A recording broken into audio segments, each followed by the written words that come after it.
Hold on to your butts and grab your Season 1 wigs. It's Voyager, please. A hateful voyage to the Delta Quadrant. My name is Joseph.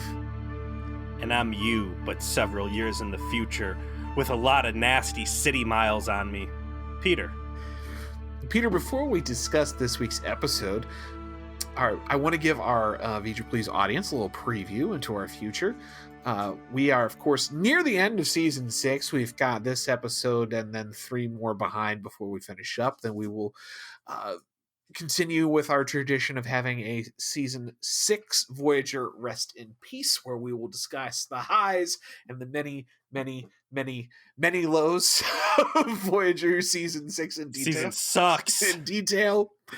And also want to let everybody know that when it comes time for us to have our Season 6 Rest in Peace, that is when Peter and I will finally have the final discussion, hash out, brawl over if what the nature of our next show will be.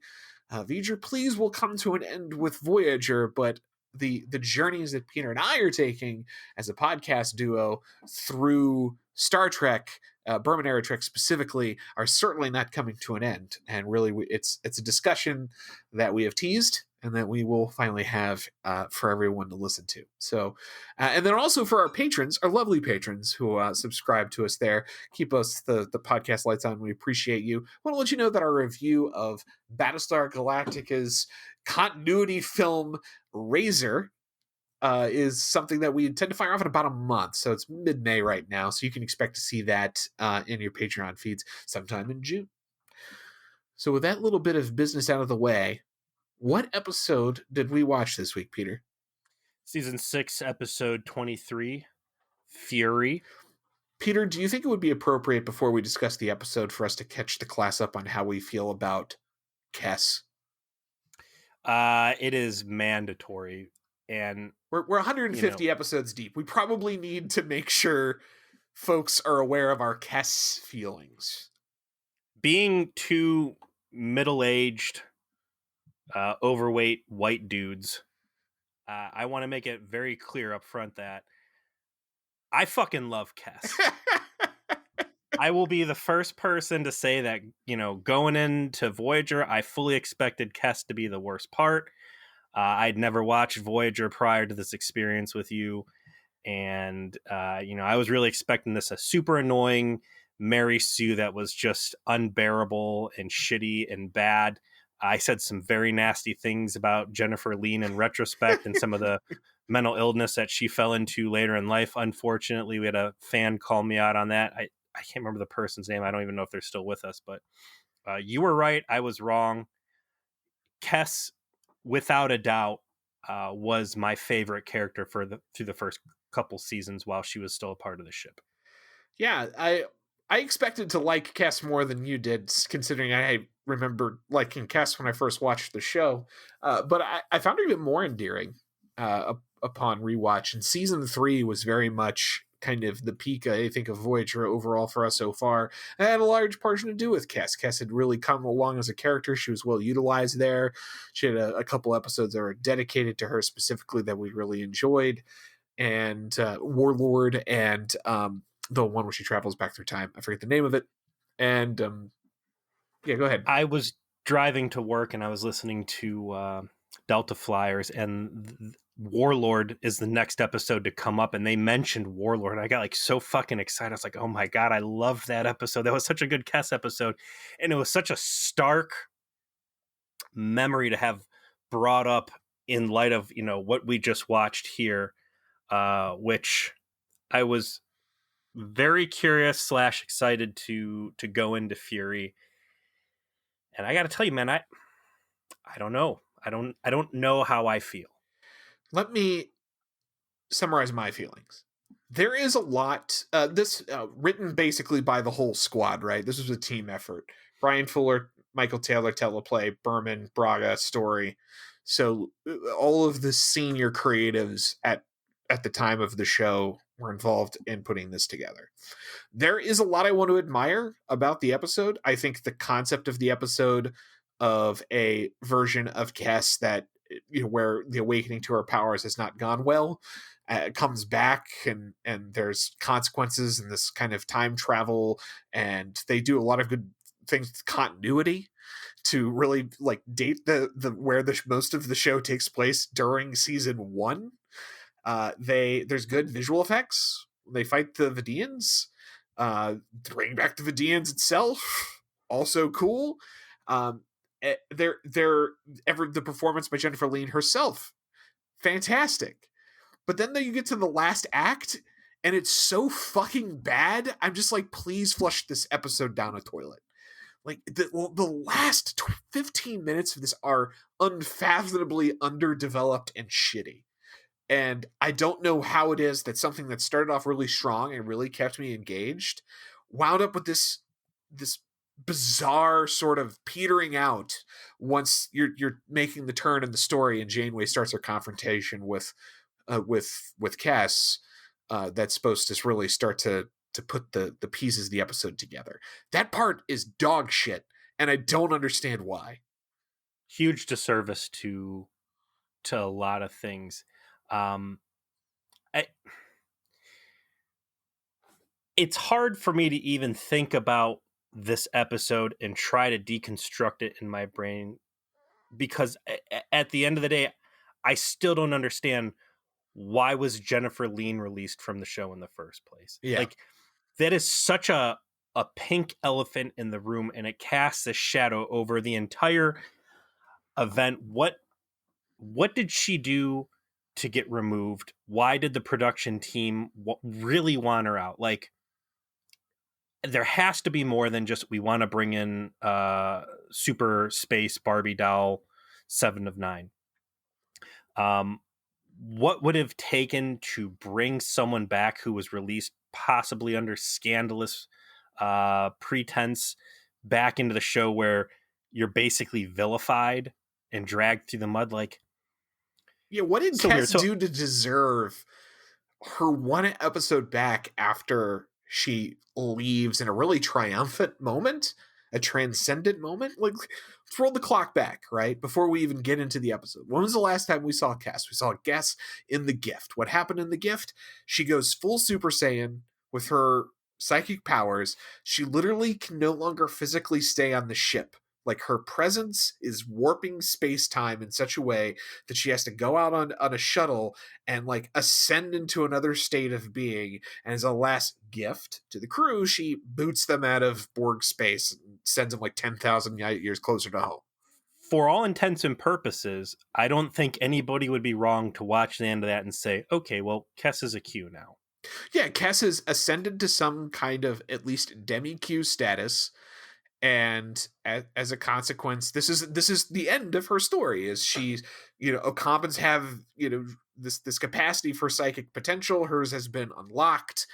We've seen her explore it. We've seen the consequences of her exploring it, and this is how they write her off. She is just gone for good and in a traveler-like state. To quote a magic card, the star that burns twice as bright burns half as long, and she has burned so very, very bright. It was a great send-off. Yeah, if you're going to get rid of her character, that was the good way to do it. And it was also extremely final. It's just short of killing the character, right? Like, it was very final. Yeah, and it was Brian Fuller who came up with that, who coincidentally is a part of the writing team on this one. So there's parts of the story that are just titanium rock solid. There's like a great ladder skeletal system to climb up here, but then there's just these rotten holes in it that just funk the whole thing up. I really, and we'll get there, I really feel like this episode very well could have turned into something much better if the third act had just not taken a greasy shit. Like the idea of like things didn't go well after that point, and that we could get that detail as to what happened and like the unintended consequences of their choices. All of that, there's meat there. I get where you're going. Like, but the whole point is that you have to pay that off by explaining what happened, making it makes Cass's actions make sense in that context, then coming to a resolution, and they just fuck every piece of that up. The big disservice here to the character of Kess and the show as a whole is that we waste our first opening moments in this ridiculous happy birthday Tuvok surprise scene where Janeway makes these Janeway is nastier to Tuvok on his birthday than she was when he betrayed the crew and gave Skeevians did the Skeevian dirty deal where he got the warp space folding thing, right? Yeah. And she goes, "Hey, yeah, surprise, it's your birthday. Here's what's very clearly a piece of plastic with spray paint on it and a fucking candle. By the way, the replicator can make fire, apparently, if you were wondering." Throw this whole scene in the fucking trash. What we needed here was something to allow us to empathize with Kess, where we get back out that Demi-Q Kess we were left with at the end of The Gift, who has gone into another dimension or whatever, and she is now being forced beyond her limits. I need us to go back into the Paramount movie vault, get that stock footage from Event Horizon, and show me that Kess has actually crossed over into hell, and she has spent the past 4 years tearing her own eyeballs out and beholding the worst sights possible in the universe, right? Yeah, the teaser, all of the unused space in this episode needed to be used towards putting Kess's past 4 years in context, and it just was not. Like, instead, we're wasting time with a birthday joke, right? Like, here's going to be my running thought on this, is that Kess was one of the best Star Trek characters I think we've ever had as a regular in a series, right? She had very admirable qualities the entire time. I felt she had enough little flaws along the way to keep her from being that Mary Sue. Jennifer Lean killed it with her performance, and everything always seemed earnest and engaging, and you never felt bad rooting for Kess. She was the best product I think that any starship could have produced to go out in the wild and ascend into stuff. So seeing her come back as such a rotten piece of shit, like, I need to bridge that gap from where we saw her to. I'm not against her being a rotten piece of shit. I just need to know why. Right? Tell me the story. And it needs to be serious. It needs to be fucking bad. Because and looking at, we were joking about this in text messages earlier today. My candidate for this episode title is "All Blondes Turn Out Rotten." Seeing this kind of almost like makes what they did to Seven of Nine and Picard a little less bad, because whatever the Janeway School for Wayward Children does to these girls before releasing them out in the wild is not good, because Seven of Nine turns into a fucking murderous space Punisher that just kills everybody and takes all the ideals of the Federation and Janeway's teaching and humanity and all that and just throws it on the ground and shoots it gun to Kimbo. And I was like, wow, that's really crap. You've got such a strong, good character, and to know where she's going to end up as this piece of shit murderer. But now I see, like, they already laid the DNA for that with this. Like, Kess, the best of the best, one of my favorite, the character everybody can easily feel good about rooting for, just came back and fucking murdered B'Elanna Torres with like a warp core fireball. And if there's any, the dirtiest thing I think you could do to anybody in the Voyager universe is throw them to the fucking Vidians, and by God, that's what she does here. Like, she spares no expense in doing every possible maximum villainous thing. Like, and that's what's so frustrating, is that they do a good job of really painting her terribly, right? Like, she comes in, she's blowing the ship up, she kills B'Elanna, she transports herself back in time so she can feed the ship to the Vidians, explicitly wanting all of their organs harvested and for them to suffer and die. Okay, you have established villainy. Please tell us why. Yeah. And that is where the show absolutely falls apart. All right, well, let's get through kind of to that spot. So Gumdrop Cake, Oh, Tuvok, I know it's your birthday. Blow out the candle.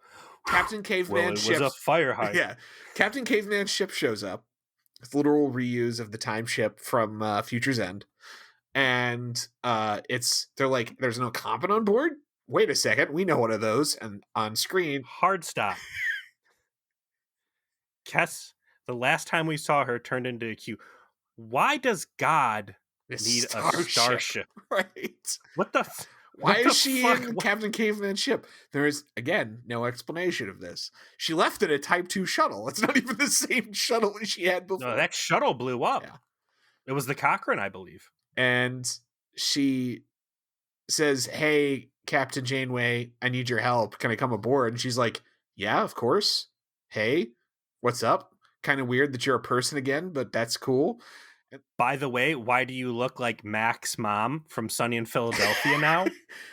And she responds by crashing her shuttle into the ship, transporting herself aboard, and then she's got like this carry moment. Again, visual effects in this episode are baller, right?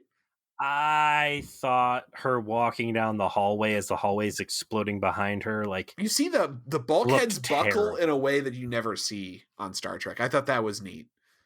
Okay, maybe it was the fact that her reaction on her face looks completely out of place for what she's I was doing. focusing on what was actually happening in the background. That effect is cool.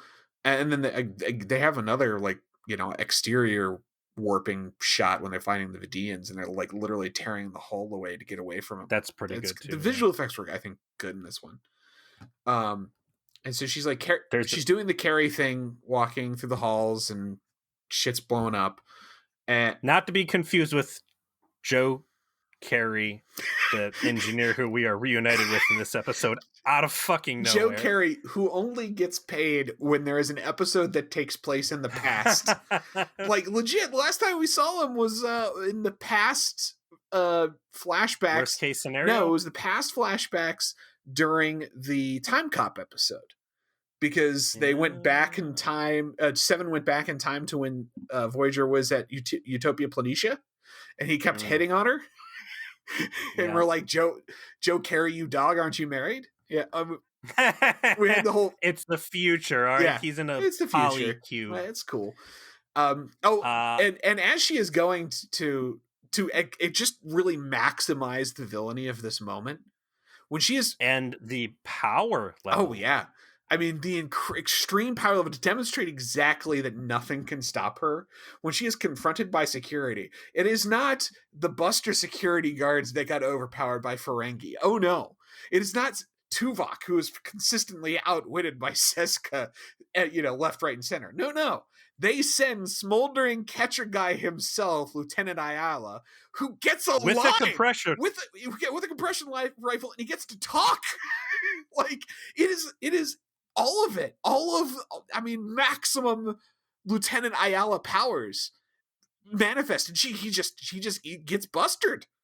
He just gets thrown across. They may as well have sent Luke Skywalker out of that turbo lift, cutting down dark troopers as he strolled down the corridor, and had Luke Skywalker get mind bopped through the wall. Like, that's what it takes. Her power transcended the barrier of in-character episode and violated Ayala's actor contract, saying, I can never lose a fight. I mean, I will say, though, that it does a great way of establishing power level. Like, that even the power of Smoldering Catcher Guy is insignificant compared to the power Kess now wields. Here is a snag, and maybe it's a censorship thing or whatever, but like, I found a running inconsistency in a big, I don't know if you want to call it a plot hole, but something that leaves me scratching my head over and over again. Kess is so fucking powerful, and she clearly has no use for anybody on the ship. She's here just to get to the warp core to time travel back. Right. She could have been popping everybody's heads off like daisies, and like, finally when she gets into engineering, she mind bops Balan and a couple people to the side. 7 and 9. Like, she's not just splattering them against the wall. And for someone who doesn't care, like, these people don't exist to her right now. Her business is in the past. Like, the amount of mercy she shows at this stage seems silly. And even when she gets back in time, like she'll have this whole Rube Goldberg plot, this villainous plot she's going to follow, when she could just simply just grease everybody with a casual wave of her hand Again, and be done with it. if we could get detail about what the fuck was going on, there could be an explanation for all of that. But because we just never get one, we're left to speculate. And that's just the core, support pillar of this episode never exists. She's walking down the hallway, literally ripping the walls apart and into the vacuum of space. But yeah, like she comes up against some meat bags and she just stuns them. But she goes to engineering, as we mentioned. She kills B'Elanna in the course of her deciding to travel back in time. As we'll discover, she travels all the way back to 2371, which was season 1. It is specifically 56 days and 17 hours after Voyager has entered the Delta Quadrant. She changes her appearance to be young Kes once she is there, with her psychic powers, complete with season 1 haircut and elf ears. Yes, which you'll remember that Kes does go through a hair change that hides her ears and gets Jennifer off the hook on having to have prosthetics on there. Kes loves time travel. Yeah, she engages in at least 4 times. I would not say this is the strongest entry into her time travel catalog. God, what was the one where she's going up and down her lifetime? Yeah, it's the best Kes episode. I forget the name of it. I mean, I remember every detail. I think Warlord's the best Kes. No. Any episode where we get to make fun of Harry Kim literally having sex with a 2-year-old. No, when blood is spurting out of people's face holes and Kes is a sexy vampire cat, that's the best Kes episode. Okay, fair. You can't even remember the fucking episode name for but I can remember Warlord. Harry bangs yeah, it's a powerful, it stays with you. So yeah, this is old hat to her. Like, this is well within her repertoire. I'm on board. Her presentation of Kes, I don't know where to go with it. Like, it felt very different. I don't know if it's because she was intentionally portraying the character as seriously off, if she forgot how to play the character, if there's a lot of resentment for being back on the set and her heart wasn't in the game, if she was starting to fall to some mental illness. I don't know. Were you picking up on the offness? Well, I mean, I assumed that her being different is a consequence of the fact that the Kes we see almost entirely on screen is the damaged one, like that has gone through whatever problems she has gone through. And so it's just that we don't have context, right? Like, I actually liked her performance. She's trying to emulate being the person that she was, but she's not doing it quite correctly because has negative ulterior motives. That comes through, I think, especially clear with her Neelix interaction. Yes, and that's beautifully played out. Like especially the scene that they have in the mess hall, like when she's getting the coffee. Very subtle facial stuff there where she's obviously having like some of let's get our way to that scene actually. So she goes back in time. We established through her checking the computer that she has gone to a very specific point in time early in Voyager's history. She goes to the sick bay first. The doctor is everyone does a good job of being the season 1 version of themselves. The doctor is the season 1 doctor, no mobile emitter, merging personality, still kind of a giant dickhead. Everyone's got their season 1 hair, right? B'Elanna's got the straight hair. Janeway's got the bun. Janeway's got the bun. Except for Paris. And I think it's because Robert Duncan McNeil's hair was starting to thin at this point, so season 1 Paris was impossible. Couldn't pull it together. Everyone is trying to act like the season 1 version of themselves, so like Chakotay and B'Elanna are a little bit more in the Maquis, we did it this way, kind of have a bit of an edge to them. Tom is just like, hey, this is really cool. I'm not in prison right now. This is neat. I like it. Janeway doesn't treat the doctor like a person at all. Like, oh no, I've got that in my notes. Like when she turns his ass off. oh yeah. Yeah. So everyone does the continuity elements in this are actually extraordinarily well done. And she goes to sick bay, gets a hypo spray, and then goes with some night juice to the aeroponics bay and finds the current version of herself, and literally like sticks her with some drugs and puts her in her drawer. I would have liked to see young Kess interacting with other people just to reinforce the point that Jennifer Lee knew the right way to do it, and that all these the performance of bitter old Kess was fully intentional, and that there wasn't like out of character resentment guiding what felt like a very jilted performance. I feel you got enough of that sense, because you do get like there's the scene where she's in sick bay and they're explaining it to her, and then she shoots the hologram of herself, where she's like trying to talk sense to herself. She did good. I mean, I agree. Yeah. I think this episode almost deserved to be a two-parter and to have all of the like 30 minutes of background on all of the shit that happened to her, and then context for this whole plan. Like, I'm going to get to how 100%. Why that didn't even cross my mind. Season Sucks has some of the most rancid dog shit possible. I mean, just the fucking worst of the worst. This could have been a 6-part. Make it at what? When did it finally get good? Make it a 20-parter. All right, Good Shepherd, What was Child's Play? That was all right. Ash. Yeah, make it a 17-parter. That gets rid of Spirit. Yeah, like Pathfinder being the only exception, kind of in there. So much meat on the bone. Cool shit that could have gone on here. I'll be honest. The presentation of Honest Kest we saw at the end, I almost didn't even fucking watch, because I was like, I felt like I'd run into a wall, and I'm scratching my head saying, like, is this seriously the way they're ending this fucking episode? So maybe I'll have to rewatch and see how she presents herself as young, earnest, fun Kess. But I'm going to indulge myself with some rewrites once we get actually to the end of ways you could have fixed this, but we'll wait on that.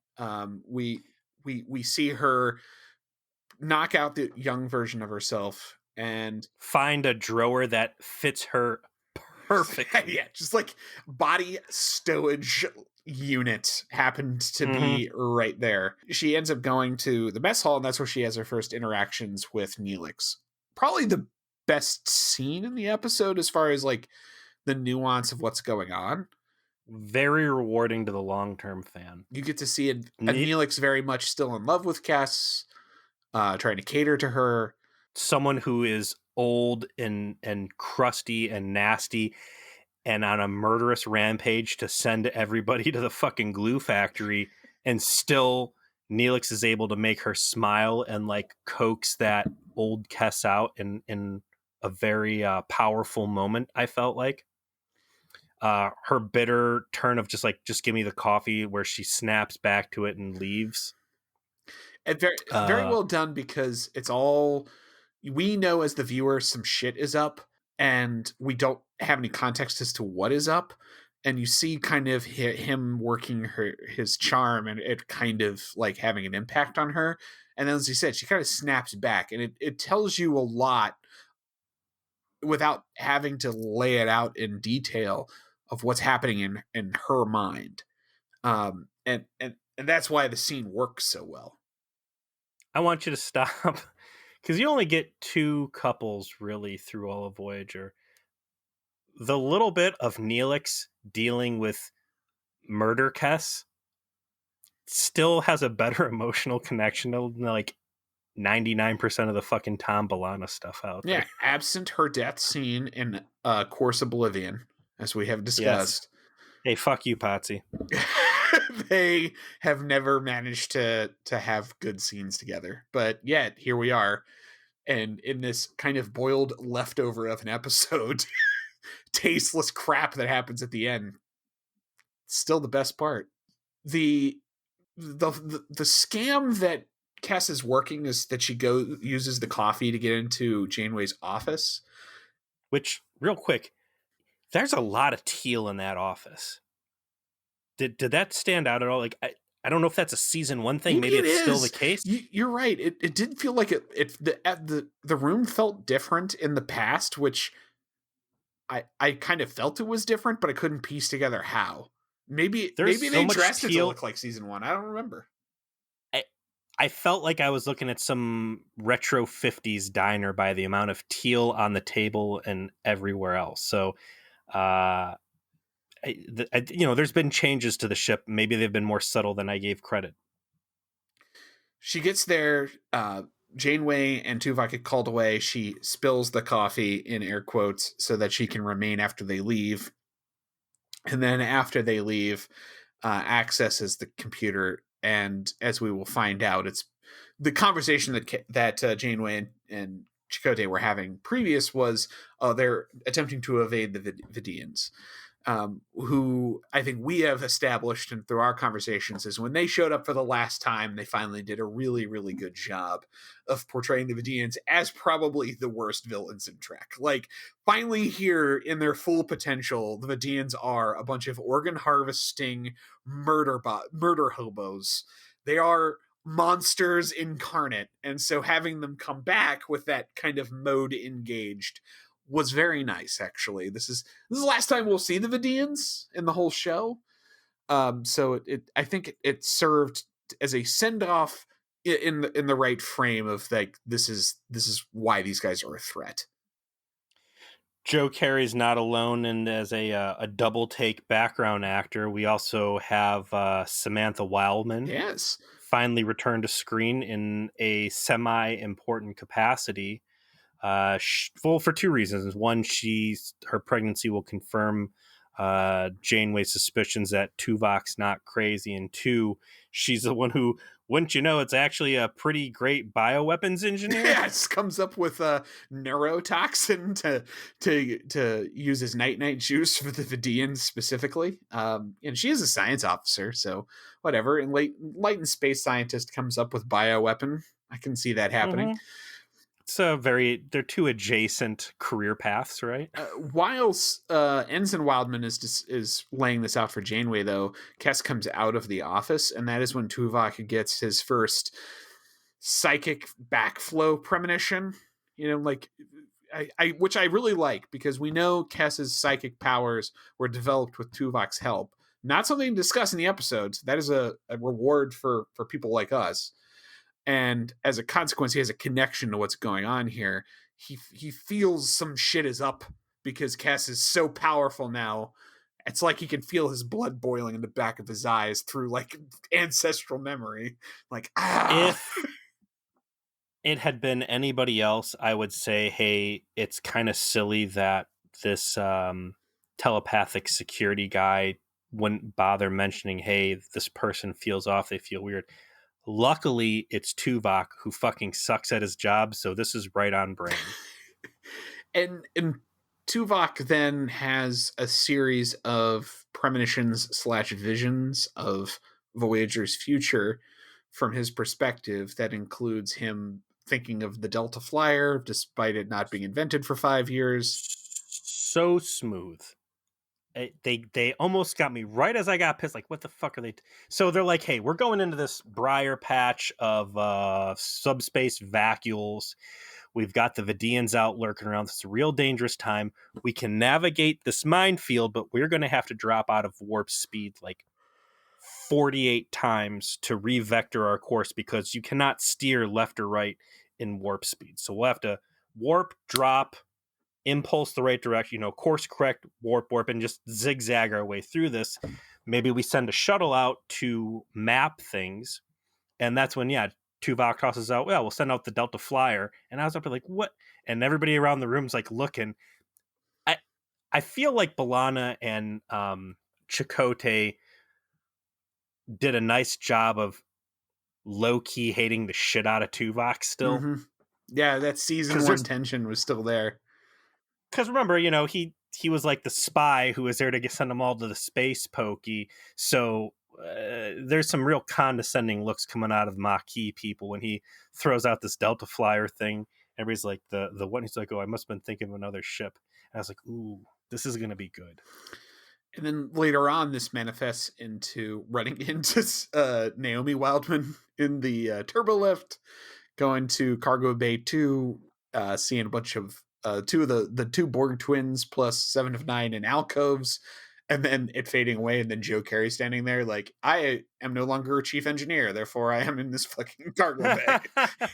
I don't know why I'm putting all these phaser rifles in these boxes, but I just know that there's a blonde lady I hit on when I was at Utopia Planitia. She just loved her phaser rifle.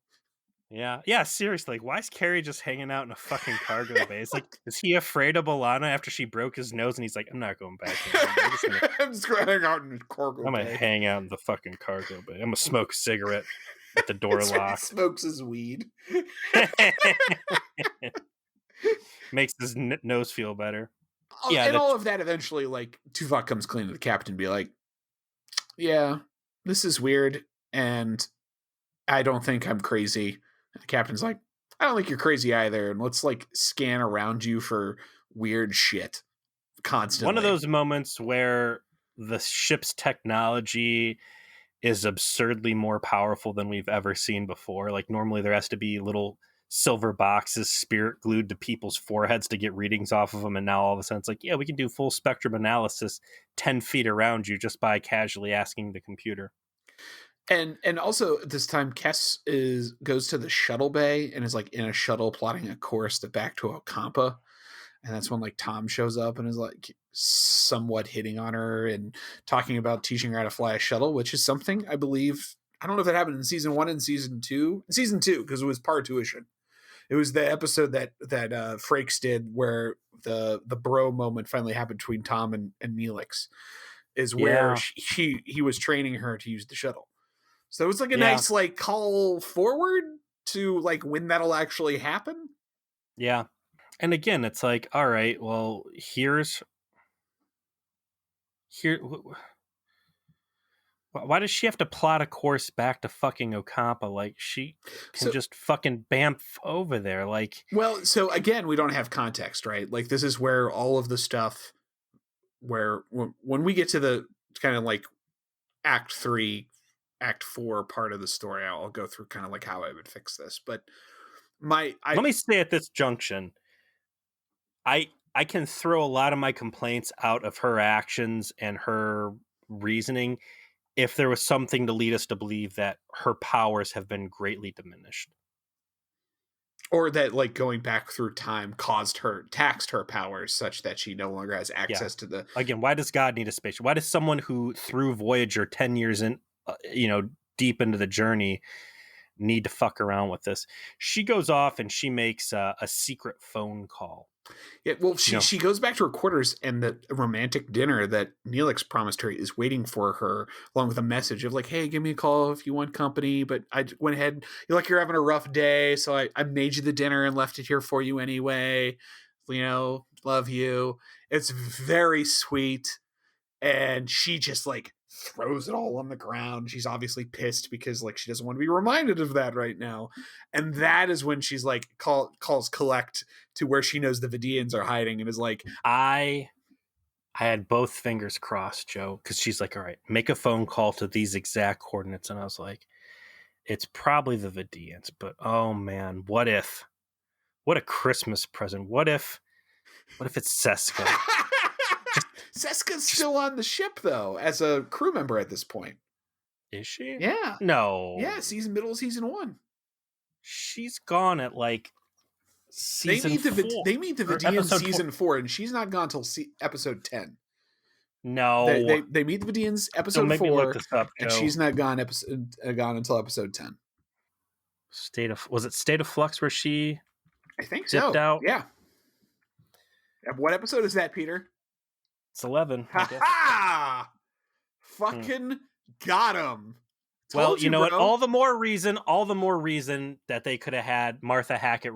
They wouldn't even had to drop the budget to put her in Cardassian makeup. She could have just been there with her hair in a bun. Maybe even Kess could have been like, I know you're a nasty, dirty bitch. Let's work together. You get Chakotay, but you need to cut off Janeway's head. They're saving Martha Hackett for another episode. Are they? Yes. I thought we were done with our Martha Hackett episodes. We're not. Oh, shit. Oh, shit. Oh. I thought worst case scenario was the last time we saw her. Well, whatever. She could have been in here too, all right? I'm just saying, there's no reason to be stingy with the Hackett. Fair. That's another... Fair.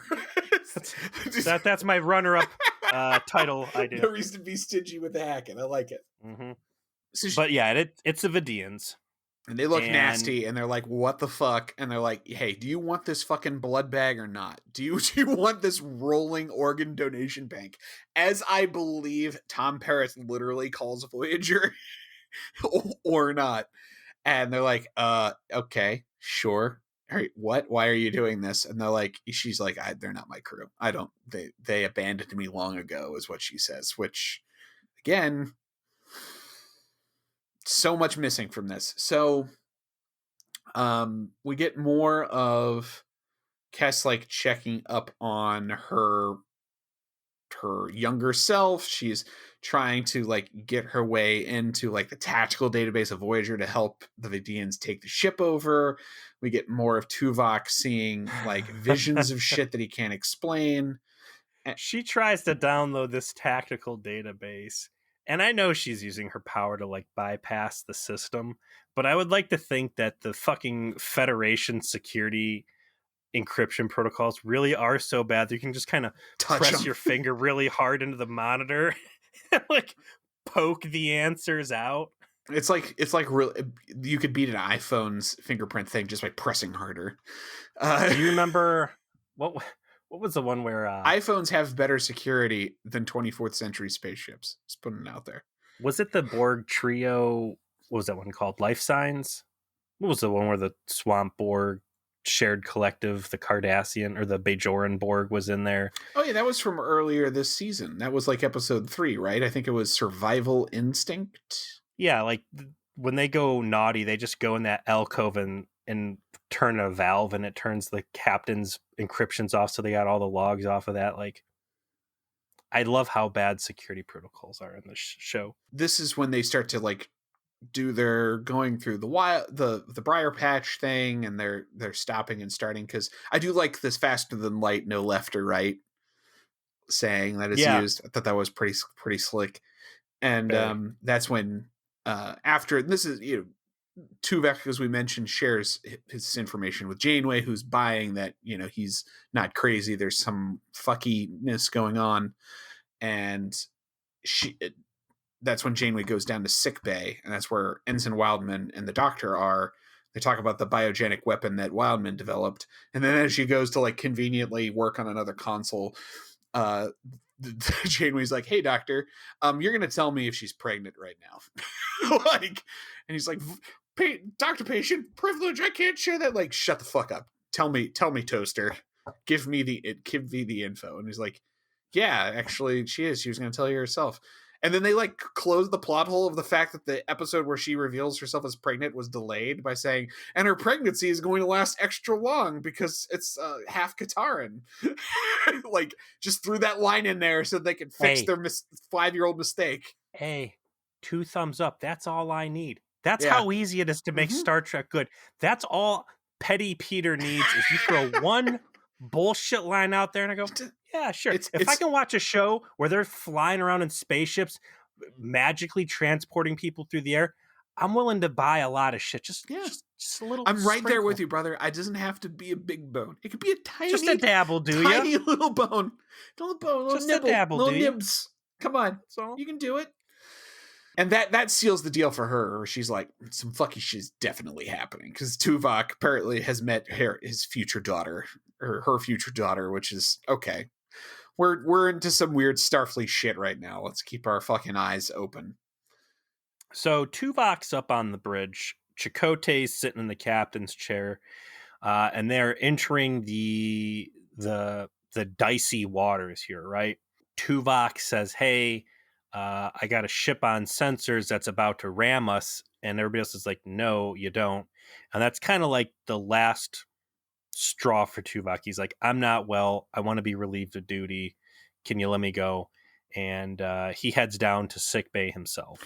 He actually goes. The problem is he goes to engineering first Engineering, that's because he has to see the premonition of what exactly happened of right. Yeah, Kes killing B'Elanna and traveling back through time, and then winds up in sickbay, and that is when Kes decides to overload his brain as Kesses want to.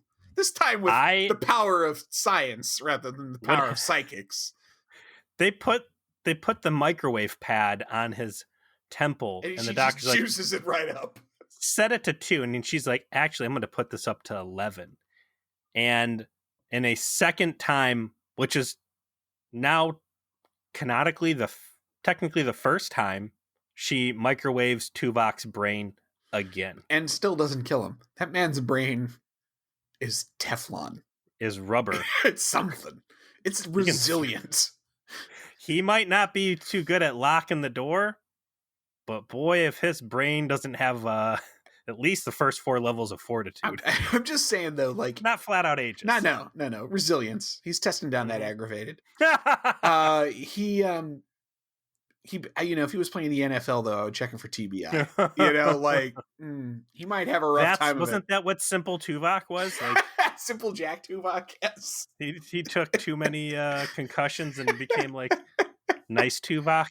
So she nukes him. Yeah, she nukes him. He like doesn't kill him, but nukes her brains to keep him out of the equation.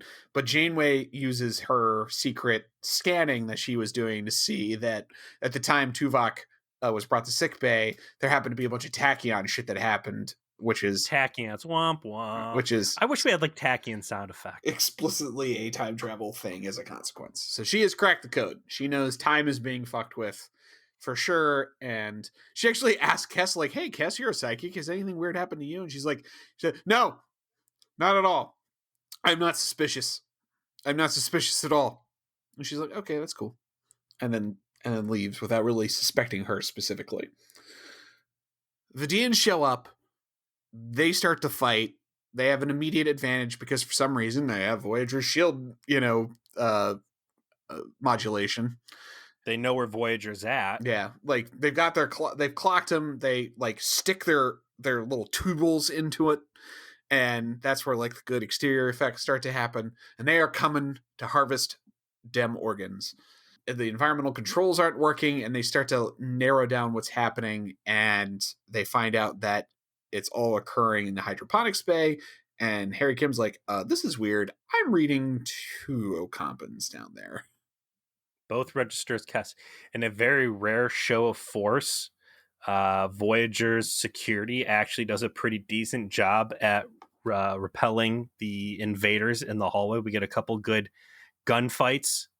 Yeah, like, quite frankly, this plan should have probably at a minimum killed some of these, because we know the Vidians shoot to kill. Like their beam weapon kills you and allows them to like harvest your organs later, right? Like some gold shirt got winged and is probably dead as a consequence of this, and time has changed. I guess we're supposed to accept that that didn't happen, and that the timeline is largely preserved after this, because events played out closely enough that, we have the ending we have. But that's a stretch. That's quite the stretch to say the Vidians were successfully repelled with no casualties. The last time they stormed the ship, they literally murdered everyone, and we got to watch. We would have to assume, all of this happens and has to stay happened, right? They never rescind all the stuff. So this is just story we didn't know had happened, but it happened. I fully expected Joe Carey to die in this episode. Yeah. And become an explanation as to why he never shows up again.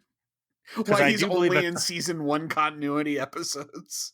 I do think at some point you said like they do bring him back just to kill him, and I figured it was this one.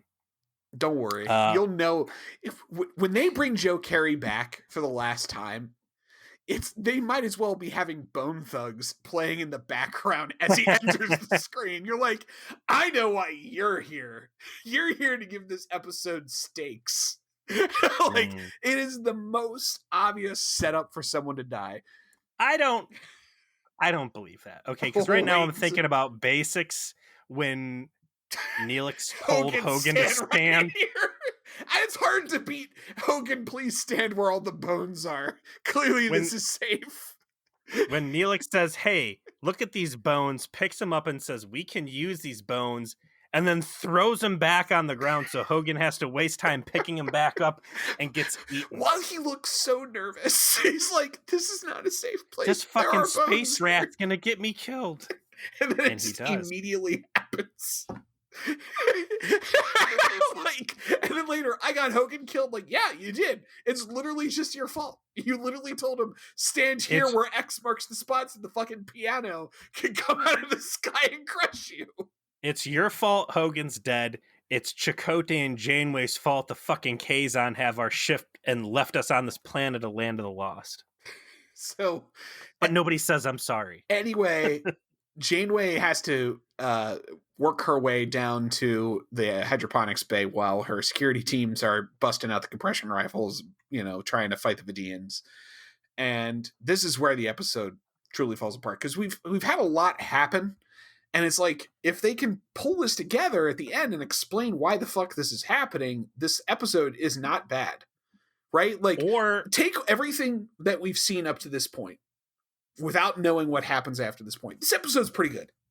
yes, It really is. you can do two things here. You can give us background and explain why Kess is the way she is, or play something out so it's not such a goofy slapdash. Oops, I forgot to write the ending. Let's just slap something together. Janeway gets down to hydroponics. She finds Kess dragging a stunt double with a Kess wig on. She says, "Okay, one of you doesn't belong here," and I'm guessing it's you, evil Kess. And I've got my Type 2 phaser. And then Kess is like, "Yeah, but Jedi powers," and she starts mind bopping her. And this is Kess is so close to achieving victory here. She could have splattered Janeway against the wall. She doesn't, and that's just what throws this entire scene in the trash. Yeah, she purposely just like throws her against the wall and gives Janeway every opportunity to fight back. Literally lets her turn to phaser to kill, and then says it's set to kill. Like, just doesn't actually try and kill her, right? Like, there's just this, sucks all the dramatic tension out of the scene because it's inexplicably, like, weirdly sloppy moment. There isn't any like narrative reason that we'd understand why Cass would hesitate, right? Like, that could explain it. Give me a moment where Kess realizes what she's doing is wrong and there's a self-annihilation impulse and she wants Janeway to punish her and she wants Janeway to kill her and forces Janeway's hand. It's perfect. That would work there too. That would explain this moment. I don't think it's enough to explain the episode, but it would explain why she doesn't kill her. But in the end, she's like, "Rawr, I'm gonna kill you finally," and Janeway gets her with the gat set to kill and kills evil Kess. Actually kills her. Meanwhile, Chakotay is like, "Fuck these guys, we're getting the fuck out of here," and Ensign Kim is like, "Sir, if we do that, you're going to tear pieces off the hull that they have their little, like, grappler hooks on." And she's like, "Well, fucking tear them off then. Let's get the fuck." My people, the New Jersey rubber people, we had a method for shaking off police boots when we would park illegally. I shall teach you the ways of my people. It's also a Maquis trick because that's what we like to say is everything is Maquis trick. It's like, guys, we don't want to like lose our fucking livers. Let's go. I saw when they took the rat's lung. I'm not laying in holodeck with holographic lungs. Let's get the fuck out of here. So they GTFO eventually after some rad and throw some torpedoes out there for good measure. And when they start to try and wrap up what happened, they go to What do they do with second Kess? So that's the second weird thing. Okay, so they have this. Kess gets murdered by Janeway. They go to Death by Janeway. They go to sick bay, and like young Kess is there, and she's like explaining what she experienced, and she starts to like explain what happened, and the doctor's like, "What?" And Janeway's like, "Yeah, turn the doctor off, Turn the toaster off, turn the toaster off." And if what they set up is that they keep it a fucking secret that only Janeway, Tuvok, and Kess end up knowing what happened. Why? There is no explanation as to why. This person's so dangerous. She tried to hand you to. The There's Vidians. only one fate worse than dying by the Vidians' hands, and it's that fucking crazy space demon that harvests your soul and lives on you eternally forever while you suffer. You remember Yes. that guy, Yeah, right? yeah, oh yeah. Hell is real Yeah, guy. hell is real guy. Um, why would you keep this a secret? There was no like temporal directive. What like if this was a big deal, Captain Caveman would have came back and fucking fixed this shit. This is ridiculous that it's a conspiracy. When this finally like rears back up, I love how Chakotay's like, "What the fuck's going on?" Like clearly seeing that Janeway and Tuvok know, and he's being left out of the loop. Yeah, there isn't What do they do with? There's an explanation. Like, okay, so what ends up happening at the end is they glide past old Kess to the spot where she was going to go back through time. They play a holographic message from young Kess to try and talk her out of it. It magically works. She's like, she evacuates all the areas that would have been casualties and Right. like death. Smoldering Catcher Guy doesn't end up actually getting that L, and Kess is cured of her being cranky by her message, and eventually she gets some Leona roots and is gets a packed lunch and is sent back to Ocampa, right? Like, all right, get in your ship and leave. And what are we gonna tell everybody? Oh, we had a friend and she was like, ending makes no sense. Let me try and fix this, right? Like, I'm not gonna dwell on the ending because it just makes no sense. It's just slapdash and stupid and awful, right? Like, it's so sloppy. The scene in the engineering doesn't make any sense at all. There's hollow emitters in engineering all of a sudden, apparently. Right, whatever. To play this fucking trick message that and then Kess is just like, oh, that's right. I remember. I'm not a bad person. I had almost forgotten. Ha ha ha ha. Yeah. What? Dumb. So unfulfilling. Dumb. And rushed. And dumb. Let's start laying these rewrites because I've got yeah a slew of them myself. Real quick though, this conspiracy that goes on for the next 4 years. What did they do with Kess's body? Yeah, they never explain that. Just I'm asking shove because it on an airlock somewhere. I'm asking because there's 2 good lungs in that body, right? No, it's only one. It's the past. It's future Kess. Well, listen, somebody gets a fucking lung out of this deal. I would think like you can't just throw a good lung away. So here's where I would start my rewrite. Just for this is my low complexity rewrite, right? There's a high complexity rewrite where this is a 2-episode arc where we get a ton of backstory, and you could probably go on for another hour talking about a way to like do this story and just build a whole shell around it to help it out. Let's say that's not on the table. You've got to fix it in this, and it's working out this one episode. Kess comes back. We have a core of the story of her traveling through time that remains the same. What do we do different? The opening about the birthday cake is definitely out, and instead we start with her fleeing something, right? Like, we need some context to why it is that she feels she needs to do this, and it has to give us some kind of context as to why she's a person again. I think that could easily be that she's forced herself back into this form because she is, she attempted to explore these powers in her expanded consciousness. She came into contact with something that was scared her, not prepared to deal with, and so she is trying to hide from it.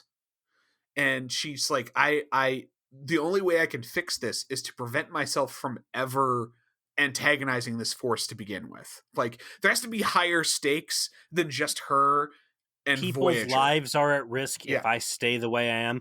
People are weaponizing me, and like you're saying, I've become so big that I cannot all fit back in this human container, and as a result, important pieces of me are missing, and I've got Swiss cheese brain from transitioning back into this corporeal state. I wasn't even going to give her a Swiss cheese brain. I was going to say that she has a like, her mission is, I have to do this because the consequences of me like being in this state means that more bad things are going to happen. and I need to make sure this never happens. So I have to go back in time and I have to prevent myself from ever doing this. And so she gets, That's awesome. yeah. What Joe Manowski, Michael Taylor, Rick Berman, Bram Brett? Why is Joe Shuster able to? Do you have Balana Taurus tied up in a fucking car accident where you're cutting her to get these incredible heavenly stories. ideas? Yes. Yeah. So you have her go Here, back let in me be time. a fat emperor. I'm going to toss you a gold trinket from my girlfriend's neck. That was a wonderful story, Joe. Well, continue. You have 1 week. Thank you. So we see much the same situation plays out where she is just desperate to go back in time. But instead of her sort of callously killing people and callously shoving people aside, it's that she can't contain the power, right? Like that she is imperfectly fitting within this form. She kills B'Elanna not on purpose, but on accident as part of her trying to go back in time. The process of her going back in time reduces her power enough now that's not so much an issue. You can have a line in dialogue that sort of satisfies that. You can create a structure where she, like maybe she's talking to herself more, that she's kind of got like an almost multiple personalities thing going, kind of like a Gollum Schmeagol type of situation that she's dealing with, so that you can convey this kind of information to the audience without her having to talk to someone. Maybe she talks to the young version, says you need to leave. Here's what's going to Or happen. dialogue with herself. Yes. Young version says, no, I can fight it. I'm better than that. I'm not going to cooperate. She says, okay, we're going to have to go with plan B where I knock you the fuck out and I have to do some sneaky shit to get you off the ship instead of... She does the thing with the Vidians, but it's purposely set up that she wasn't getting everyone killed. She was just using them as a distraction. That's the only change you have to make there. Like, you call the Vidians in, but you make... You give them the tactical information, but not the information on the bioweapon. And so that's why that bioweapon thing's important, because it never gets used, right? Like, it's never developed as an idea. It's just to bring Samantha Wildman into the picture. So instead, if you're Cass, you're like, okay, I want to give them the tactical data. They think they got it, but they don't know about Ensign Wildman's bioweapon, and that ends up saving the day. It's a perfect distraction, and we get away. Or Plan S, Seska, does some Seska stuff. Oh, sure. And if you want the 5-star treatment, but I'm saying changing the minimal amount of the episode, right? Like, sure. Still, yeah. So, and then finally, I did appreciate the Vidians being in this, by the way. Yeah, very much so. Goopy as hell, and old Drippy. You get to the final confrontation, and that is where she's like trying to explain to Janeway, like, no, you don't understand. I have to do this because what I understand you don't get what you awakened me to was more than I could handle. And because of that, there are consequences for becoming a transcendent being. You can structure the scene however it is that a professional writer could figure out a way to convey this better. But the idea is she's trying to tell Janeway, no, you don't get it. Like, what I turn into is too much. I can't exist like this. I have to prevent this from happening for your sake and everyone else's. It's important that I do this. And she is just so into this mission. She is so convinced of this. She can't talk her way out of it. And they have the confrontation, and she can't bring herself to kill Janeway, right? Because she still has a sense of self. Like, she still cares about them. She was making me hate this episode, Joe. And what happens is she gets killed because the Vidians bust in as part of the attack, and she defends Janeway from the Vidian attack and gets killed there. Okay, so the resolution is not that Janeway kills her, it's that the Vidians do, and then Janeway's able to kill the Vidians, and the biotoxin works and they get away. So they're left with this unresolved issue of like, oh, so she came back in time, she's this concerned about what happened, what are we going to do when she turns back up, like, the next time, right? Like, we gotta talk to her, we gotta reason with her. And instead of the resolution at the end, it's that everyone works out a way to help her stabilize her form when she returns the second time. And the young version of her talks to her like, these people care about you, these people love you, and they're going to help you. You just let them help, trust them to let them help you. You don't have to do this yourself, which is the lesson she learned through she was trying to do it herself. It all didn't work out. The younger version of herself convinces her to let Voyager do their thing and be a family to her one more time. They help stabilize her form and make it so that she's not a danger or threat in the way that she thought that she was, and she's able to leave on good terms. And by the way, you include everybody in this. It's not a secret. Everyone's involved. The entire cast is down there, and they have this moment with her. Family, Yes, family. exactly. I'm going to put that in my first place rewrite slot. That's really good. I like everything you laid out on there. Keeping most of the episode the same as it is, and just fixing the dumb resolution we have at the end. I would say option one is everything plays out exactly the way it does, only instead of sending her off with a fucking packed lunch and saying, all right, goodbye, which felt really shitty. There's some plot element where I'm going to die soon and Yeah, I want to die with my people. And they say, we are your people. Stay here, spend your last month on the ship. We never need to see any more of it, just like we didn't see the fucking Bajoran Borg lady yeah, die. And that's the resolution is Kess comes home. It's rough, but the family reconciles. That's option one. Option two is you cut out a lot of that nonsense, and before Kess is able to kill Janeway, younger Kess has a Super Saiyan moment, kills evil old Kess, and resolves that she will never become that person, and you don't have that patronizing ending. That's the quick and dirty fixes there. I think it could use a little bit of space madness as the culprit, that this is what's torn her apart. But again, there's some really, really great story elements in this. yeah. It just feels like they did a great character very dirty, and there's just some lazy, Yeah, sloppy shit it going just on. is lazy as fuck at the end, and because everything else builds and creates all of this like fucking bizarre shit. They need to pay it off in a way to make it not seem exploitive and bad, and instead it's the exact opposite because it's so lazy and so shitty at the end. It just comes off of like, why the fuck did you just do this? Like, I'm going to tell you what this is. This is a quintessential Ramrod episode. We want Kess to come back evil, and let's just fucking ramrod it and make it happen with as little effort as possible, and do the thing. And that is the second most popular thing in Voyager, short of everything, the switch being flipped and everything going back to the way it was. I hate when the writer room does this. I see it here. They had a cool idea and they said, just fucking make it happen. It doesn't need to make sense. Just make it happen. oh, that's it for us on this one. It frustrated me, make me mad. It was really interesting to talk about like how we could have improved it, and the individual pieces of it that we liked, but this just didn't need to exist. And I wish it didn't, because it's just like, what a fucking note to leave Cass on, right? Like, I just wish it didn't exist. It's depressing. Yeah. It's very depressing, knowing what happens to Jennifer Lean. Yeah. That this is it. Like, there's no coming back.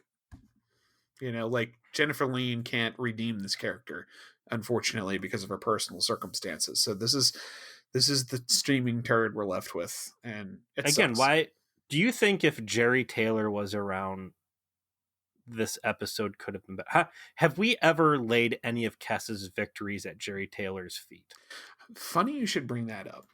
I mentioned at the top of the show, my favorite episode, or my favorite season rather, of the show was season 3. Right?